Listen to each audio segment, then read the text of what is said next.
I would imagine you're skeptical, are you? Well, I think Bitcoin isn't widely understood, and I think it's not understood by its skeptics. I think it's also true that it's not understood by a lot of the people who are buying Bitcoin right now, who expect just a greater fool to come along and buy the thing.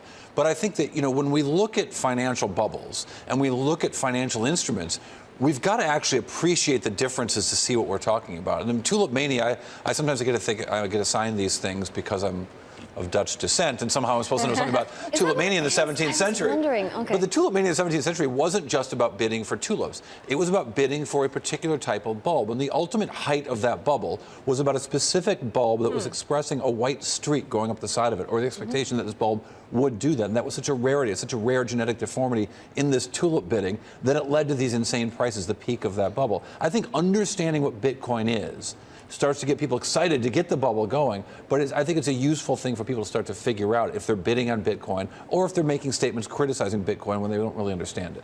Does that really matter when it's going to go mainstream? We have the CME now saying that they will launch these futures in December.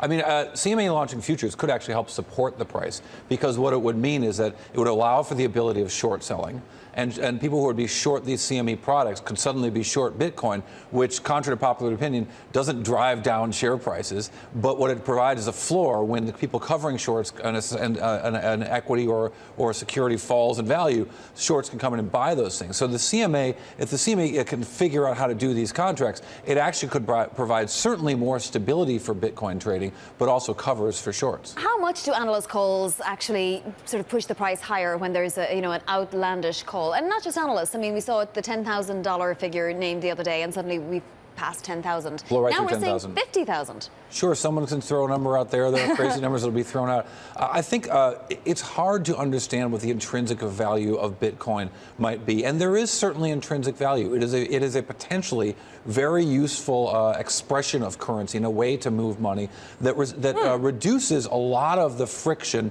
around the transfer of money. If you ever go to another country and try to get money out of a bank account in a different country and see the charges on that, if you look at all of the work that Wall Street does, a lot of the people who work on Wall Street are responsible for the movement of security, or the nominal notion of a security, from point A to point Z, with every stop in between taking a couple mils of a couple pennies.